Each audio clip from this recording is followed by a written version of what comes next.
So these ones are somewhere else, okay?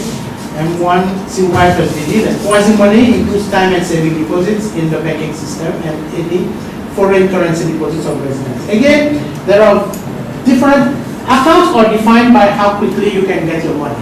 So there are what they call savings deposits, you know. So don't worry at the moment at the definition. Just be aware that there are different types of accounts. And we normally look at those accounts by how liquid or how illiquid they are. That's all they want. Obviously, it's a cash. Money in circulation is there, everybody. But then we have to look at the bank accounts as well. The bank accounts there, because as I told you, the bank accounts that are set up in the commercial bank, they are the one that commercial bank use in order to create more credit, because they can give loans based on their amount of money they have in reserve. So that's part of their on their balance sheet. Okay, so that's what the central bank wants to know. That not just only want to know the amount of money in circulation, how many naira notes or whatever. They also want to know those things because they're also part of money. And especially these days, you have money in your bank account. What are you using? You're using an ATM. That ATM, I would say the ATM is cash. Yes or no? Yes. People say near cash, whatever, but that's cash. I mean, I don't need it. I mean, in the UK, for example, now home is already happening here. I don't even need to even plug it in or whatever it is. I just tick it like that. I'm buying a newspaper. There's a reader there. I just curious. As soon as I tick it on that, it's already taken my 100 naira or what is 120 naira or whatever. A newspaper, sticker. No pin, no nothing. What's if it's stolen? If it's stolen, somebody else could use it. The card.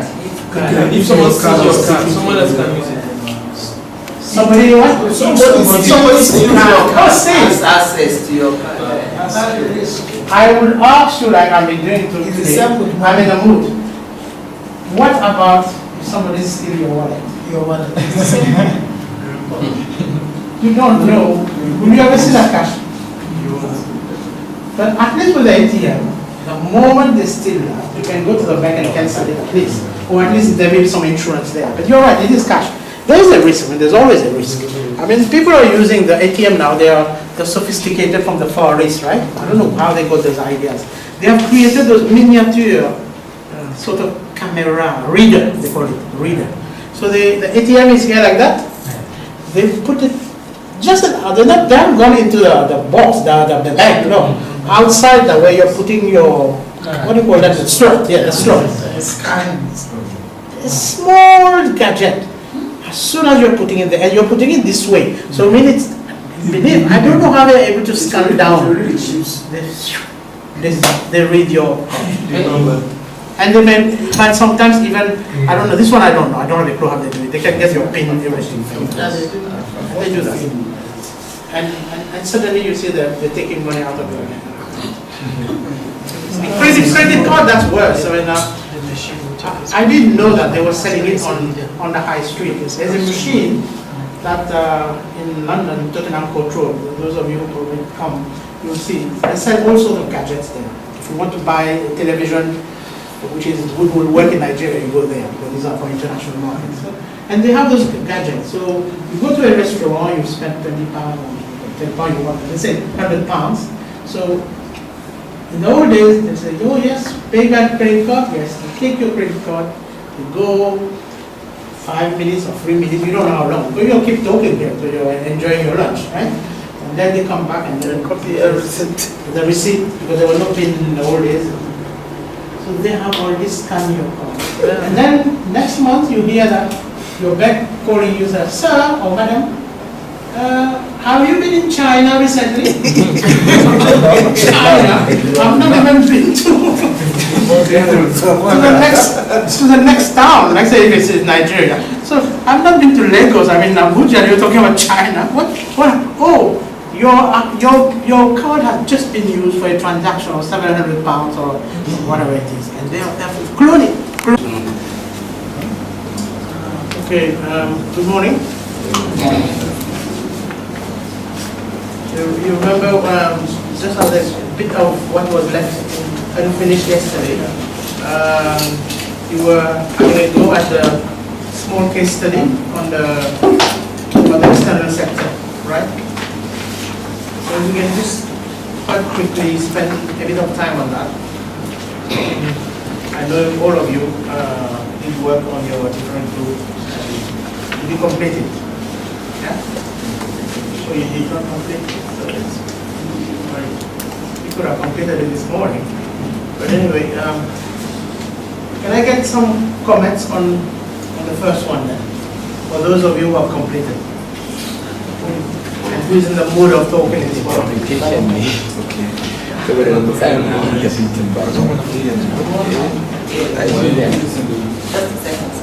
Do you need to share it in the form of writing or if you have a chance to talk about it as things that in your case probably you're writing. So, but if you do an analysis, you keep it in your own file on your own computer, then it's unfortunately nobody's going to see it. So that's your chance to say something.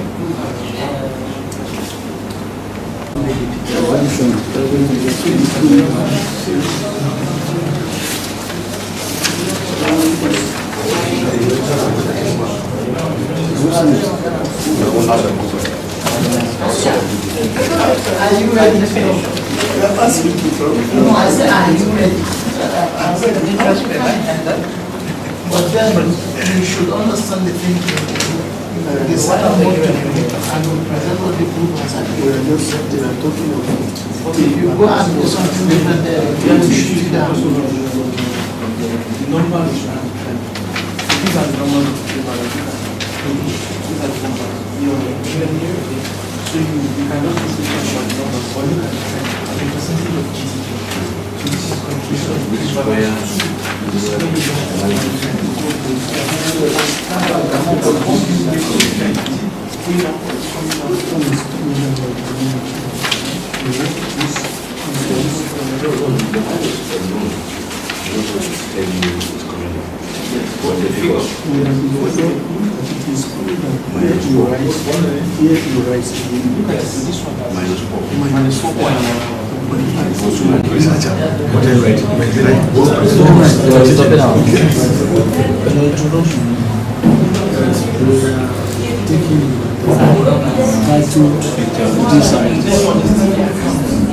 working on population. From the understanding that CPIs,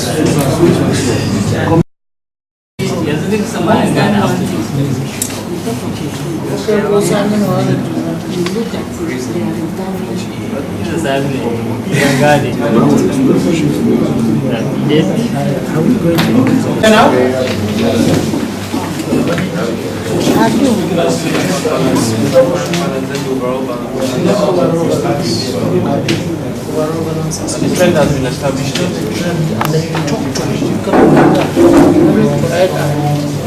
Okay, let's get together. Balance and current account balance and overall balance. That is the trade between one country to, that is from Nigeria country to the rest of the world. Now, if you look at the account very well, the paper with you, you find out that their trade balance.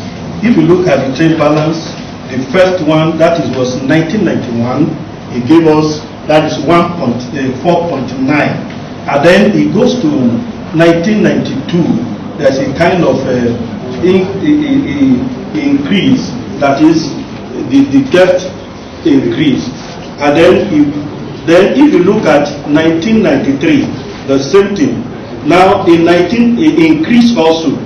That when we get to 1994, there's a kind of a drop. And then in 1995, there's a kind also of increase. That shows that the country have been in a kind of the trade balance is in a kind of deficit, declining, but declining is a bit higher in 1995.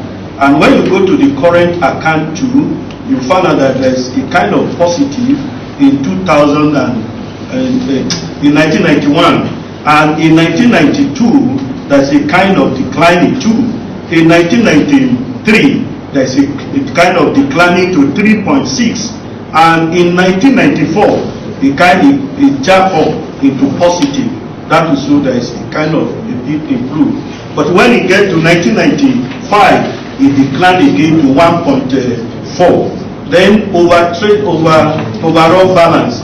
If you look at your account, in 1991 there is 1.7 that will show.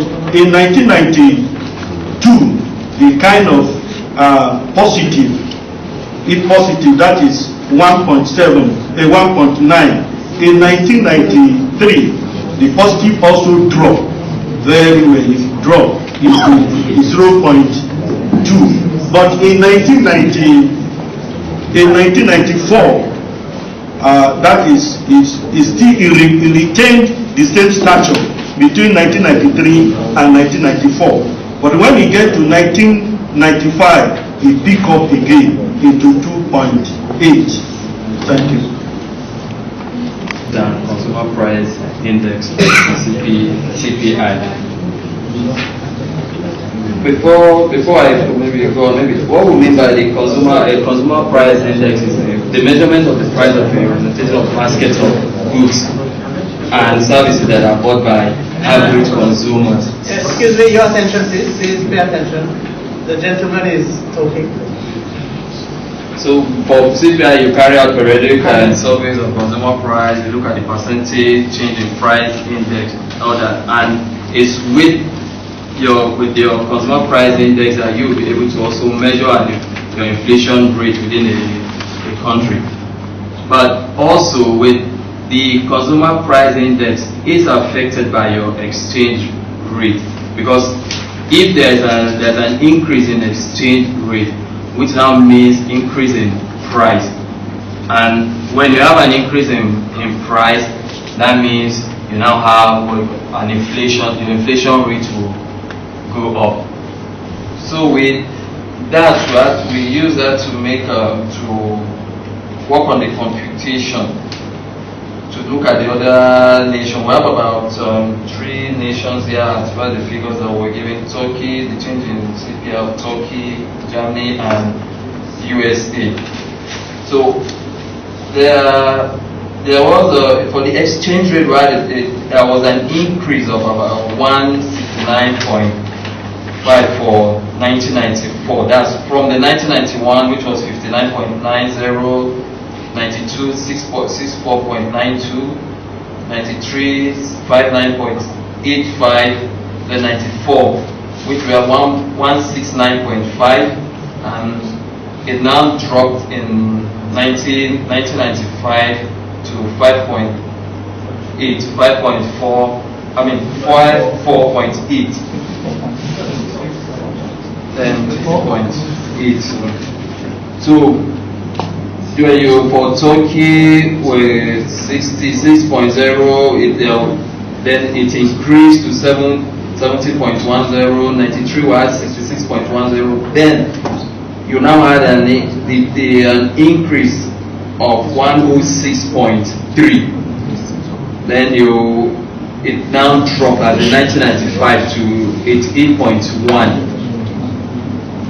USA change in the CPI 4.20, then 3.07, and it decreased to 2.98, and it also decreased again to 2.5. It had a slight increase also to 2.8. With this pattern in drop in the consumer price change, you now have look at the situation that your inflation rate will have an increase, because the exchange rate has also affected the consumer price index, which you find that people have maybe difficulty of purchasing power, which is due to inflation. So if I would say, how do you compare with the change in consumer price in Nigeria? Unfortunately, we didn't get maybe the table for Nigeria, but in with the estimate, as in we use the present interbank rate of 3 386 of the interbank rate, and being that from 197, which the inflation rate was down, with the increase up to this rate, I think we're now talking about 17 or something of our inflation rate, which may and with the I think computer today I think they call the CPI is about 2.8 something, which for which MPS had been released. So you could see maybe what an exchange rate would cost in your consumer price index, which also would have been.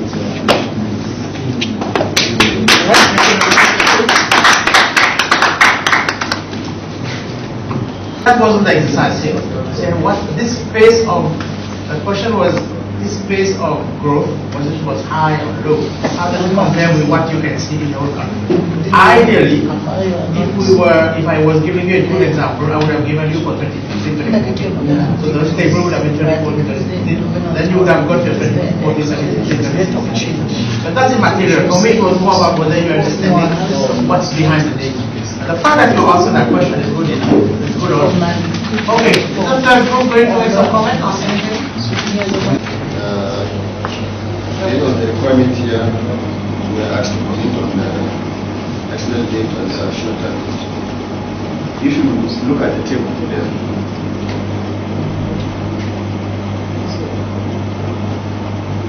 our short-term date kept appreciating from 229.1 in 1991. 226 introduced in the 1992 and went up in 1993 256.5, and in 1994 it also reduced, and in 1995 it also. But this shows that it has increased in the initial years, and subsequently it increased. While our long-term debt also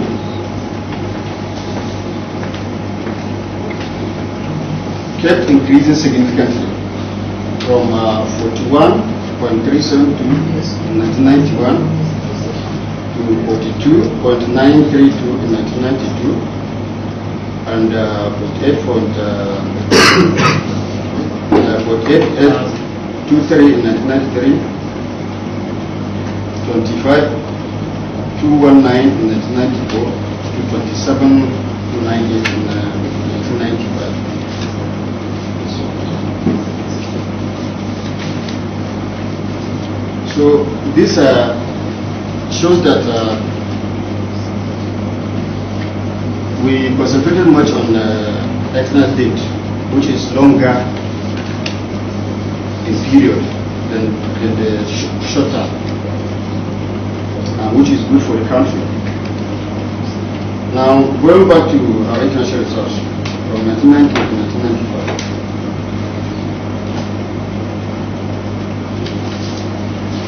Our exchange rates also here is showing us it's not stable.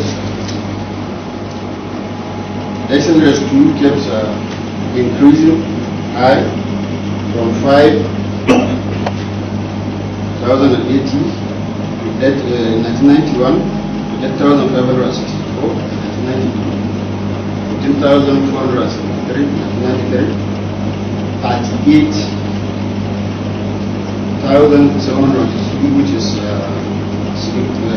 significant increase from 15,473. And also there's also a remarkable increase from 1994 to 1995, which is 59,600. Our reserve appreciated from 1991 to 1995. In 1991, our stock of reserves was 4,130. 1992, 6,100. 1993, 6,106. 1994, 7,144.1. And 1995,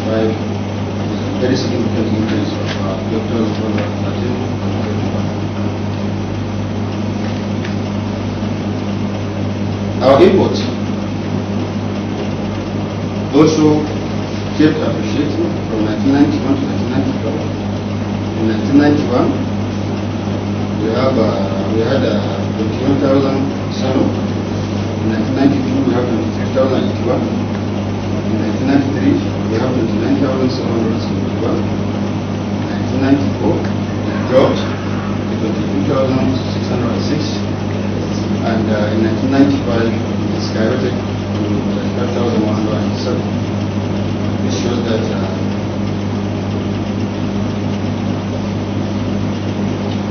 there was a remarkable increase. And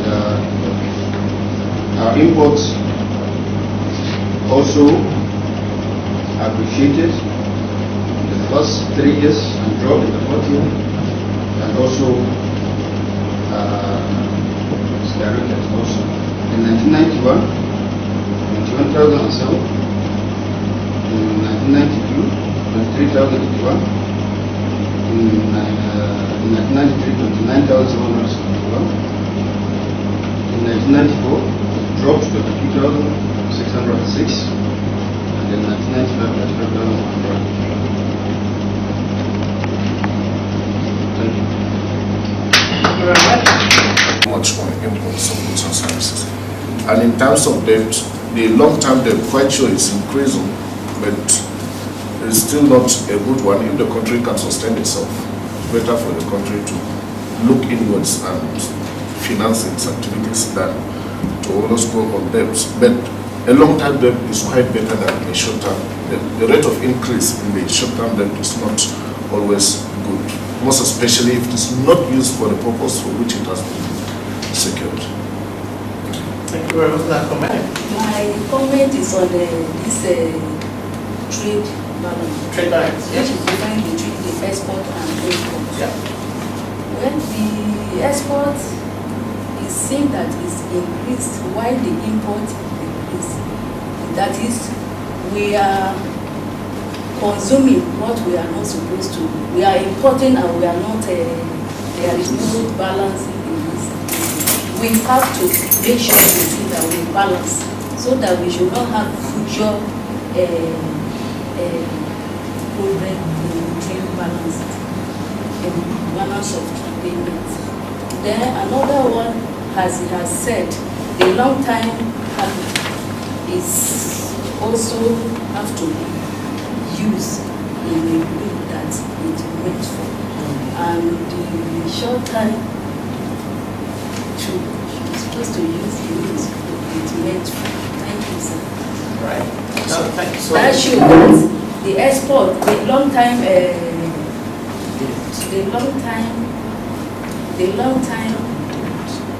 capital has exceeded the short time, which is not fair. Thank you, sir. So sorry, maybe just say something. That maybe we need to clarify something, that to say balance of payment does not necessarily mean that import and export must be equal. Must it be equal? The point she's trying to make it, if I get it, is on a sustainable basis. If, for example, over a period of time, so we don't know this particular country's situation because we don't have its economic fundamental. But then if you bring it to Nigeria, and then you are analyzing it, and you're saying that year after year, if that balance is increasing, then you would have to take a view about it. First of all, the deficit, going back to what I said yesterday about any deficit, deficit in itself is not necessarily a problem. It's more about understanding why we are there and whether we're going from bad to worse. So this is the dynamic nature of those deficits. So here, for example, you're right in talking about if, for example, over a period of time, you're persistently having a big deficit, then you need to understand what is the implication. So if you're able to sustain it, because at the end of the day, a deficit, one thing which when we talk about import-export, we're separating them as two variables which are separate. But in reality, they could be potentially be connected, because you could be importing a lot of raw materials, which then get used in your export sector before re-exporting, so you're adding value to that. So that's also possible. Okay, so one has to go and check what is the content of the nature of the imports. So if it is just, for example, you're buying meat and this and food consumption, whatever, then you can come to a different conclusion. On the other hand, also you could argue that, well, these are the types of necessities that I can't help. There is no second way of doing it, like import substitution, like I was talking about. You cannot implement because Nigerian land or Nigerian situation doesn't allow you to produce rice or produce something. You know, in some countries you can't produce. End of story. You have to import it. You know, in the same way that somebody has to import oil, you can't just assume that because your neighbor has oil, you start digging unnecessarily. You can keep digging forever because there's nothing there. So you'll have to import oil. Except, obviously, if you have a long-term strategy. When we do the sectoral analysis, you will see that some countries, what they've done is, okay, we're in trouble there. We'll never be a Saudi Arabia or even using new technology now, the fracking, which a lot are using. But at the end of the day, maybe we should try to see how we can control or minimize the use of that type of energy and try to look for some alternative sources. Not 100% of it, it's not going to happen overnight, but maybe use, if it is like hydro or electricity or wind, you know, not always, but some. I mean, we're talking about probably 25 years down the line. I mean, you think even cars nowadays, electrical cars, and they're a bit dodgy now. I mean, they say they can import should be exactly equal to it. Because they are for different purpose in a way. But yes. Yeah, and as you said, because sometimes when you understand that there may be a need for a what-if analysis, as you said, you may be importing a lot of, raw materials that goes into the production of certain items in the country. I'm not talking of Nigeria now, and that are necessarily targeted at, kind of the export market. And then you need to look at what if we don't import this?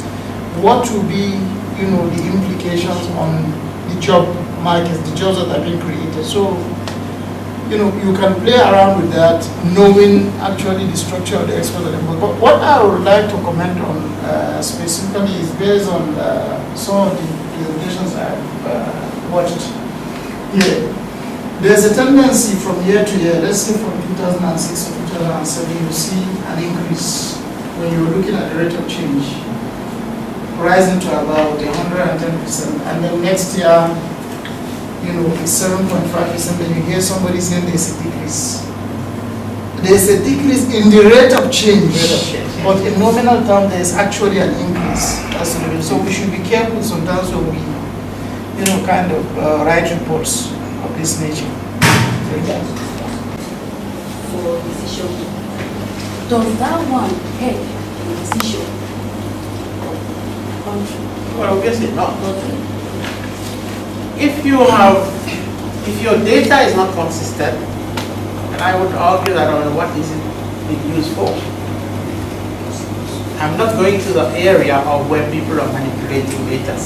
And now that you've raised that, if you haven't had a chance to be following the news over the last week or yesterday, you will find that the ex-president of Brazil has lost her job by falsifying the budgets. This is a good story to look at. This is a result of the fiscal responsibility legislation. Because the law there is, if you don't do your job well, there's impeachment. So she manipulated. I'm told. I wasn't there. I haven't looked at the data, so I'm listening to what was reported. Apparently, she manipulated. She said she hasn't manipulated, but apparently she wanted to show more positive outlook of the Brazilian economy, the Brazilian financing, etc. And she's been kicked out. There's a bit of politics there. So what you're saying there for me, it's meant to say, well, we can't live without government. Right? And you have seen export-import very good. But the monetary sector, in many cases when people talk about it, we tend to take it for granted. Oh, it's there. It's a bit like when you wake up in the morning, you put your hand in your pocket, or you open your purse, you know that the naira is there. But you never sit down and ask, well,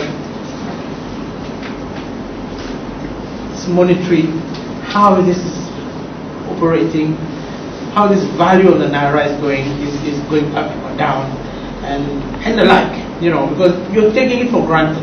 It was always like that. And the new generation, our new generation, will probably not even know. I mean, I have read it. I mean, the concept of barter, the concept of having not enough money and all this type of thing. I mean, if you go further and further, like my kids don't even know, for example, the difficulty sometimes where they were scarcity, those concepts of scarcity doesn't exist in their mind. So you take it for granted. This is part of the system. The same way that people say, well, an iPad is a natural thing now. Everybody has an iPad. But you think, well, there was no iPad 10 years ago, so how will you survive? It's a bit like a mobile phone. There was no mobile phone some years ago. And you wonder, well, I can't stay without my mobile phone. Sometimes you see like 4 mobile phones.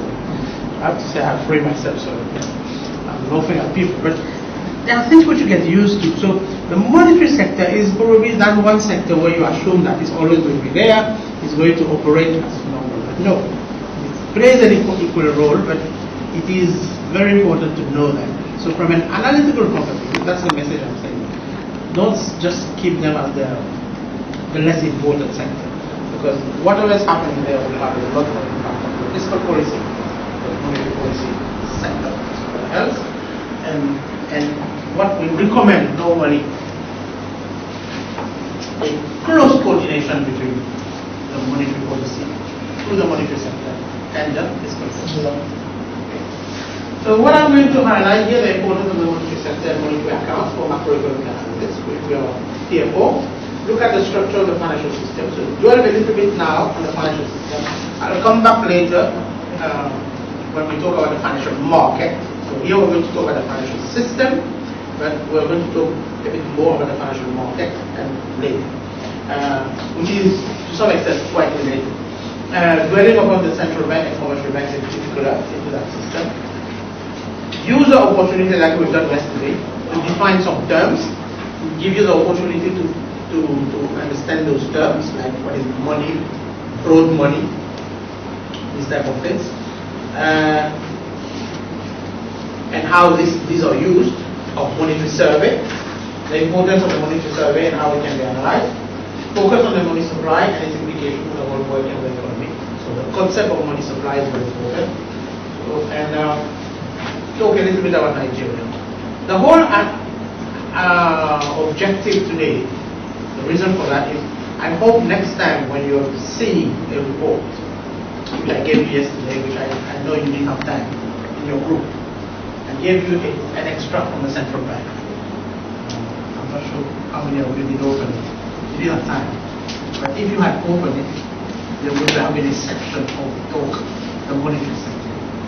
So next time you see the monetary sector, don't pick the page, you go to balance of paper or look at something else. Really, because there's something about money supply. So hopefully when you analyze it, you analyze it. Okay? I keep saying that why, because I know monetary sector normally don't get attention it deserves. You just say, well, the central bank is the structure of financial system. How is your financial system? Is it a well-oiled financial system, or is it a preliminary or rudimentary financial system? Because you could get a very sophisticated financial system like what you see in the US, with loads of institutions, etc. While in some countries, I remember when the first time I went to Tanzania was around 1990 or something like that. Around that time, there was only one bank in Tanzania. So you're talking about, if I was asking, well, how is the system, the financial system? I would say, well, the system is pretty rudimentary. One bank, so basically monopoly. There's nothing more you can do. And then when I probe, what is this bank? Then it tells me that this is a National Bank of Commerce. So it was a national bank. So it was not even a commercial bank. It was a a development bank, but it was also a government-owned bank. So there was not. So this is what I'm talking about, financial system.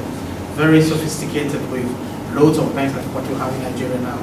But then you can imagine, those of you can think how limited it was before. There were less financial intermediaries, less institutions operating, even less commercial banks operating. But the first thing that normally you see in the financial system is a commercial bank. And then you start seeing others coming, the non-bank financial intermediaries, etc. Okay, so that's what we're talking about, how the structure of the financial system, and then obviously look a little bit about how central and commercial banks function in that system. There's no need to. We're just working hard, we earn our money, and then we spend the money. That's all. We're not interested about how much money is in circulation or anything. Also, the development sector, financial market is there, and that's where the goods market is here, the production of goods taking place, the government is sitting here. Everyone that we needed to is more or less here. Give you some definition, because that's probably the only time you might get those definitions. So, as for your handout, a system, financial system, formally defined as a collection of institutions. It's not only institutions, but rules and procedures that facilitate financial transactions. That's the formal definition, right? Financial system. So next time you hear about financial system, you can talk a little bit about that. So it's a combination of things. It's physical, but it's also procedural, but it's also backed by regulations and etc. So you see rules, institutions, procedures that facilitate the financial transaction. Obviously, you have financial institutions serve the purpose of facilitating allocation of capital by channeling individual savings into capital fund government called intermediation. The most important function of the financial system is intermediation, because again, if you go back to when you were probably learning that, or you can even imagine, you have household sittings around different places in Nigeria, right? They are all making some small savings, small amount everywhere, right? We're not talking about those big investors, we're talking about big savers.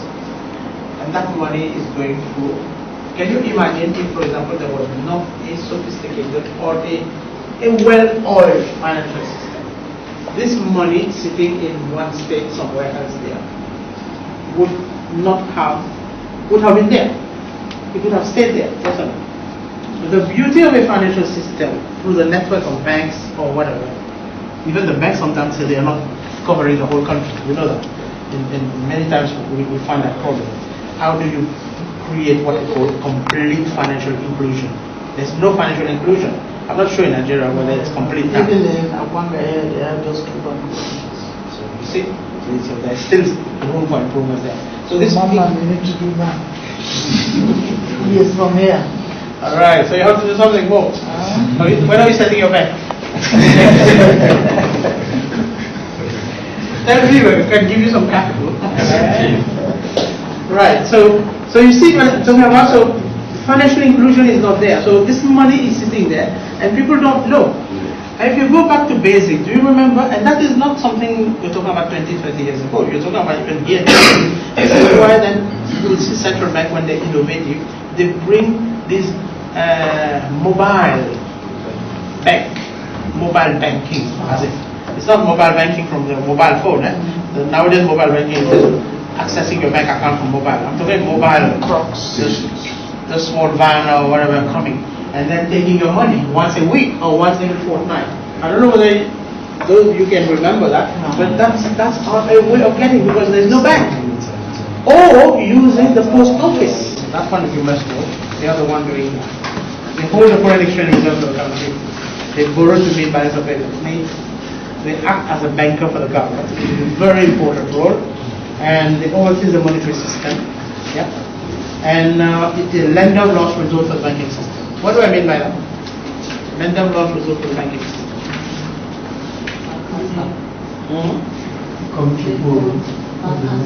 Yeah, the central bank in the sense that if there is a need for the bank, because remember I was telling you the bank, if you go to the bank, all of you go to your bank, they won't have money, because they don't have money. There's no money available. But there may be some liquidity issue whereby they need to balance or rejigging their accounts, whatever.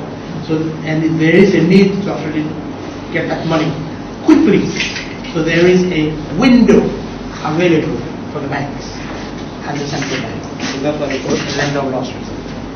So most of the time you've seen they use the repo market, they use the interbank market, no, not the interbank market. When a bank is in need of money, they use interbank market, so you can get it. But then if the interbank market is not working, like I was telling you in the financial crisis, where people had doubts about each other, remember those banks were hiding their write-off, their debt, mortgage debt. So then you have to go to the central bank. Okay, and the commercial banks, obviously you know what they are. They are you all, I'm sure, have accounts there with them. They provide financial intermediation for savers and investors, deposit money bank, create deposit money, determine policy related to deposit taking, help in transmission of money to policy. Okay, yes, that's important. They help in the transmission of money to policy. So the central bank to the public.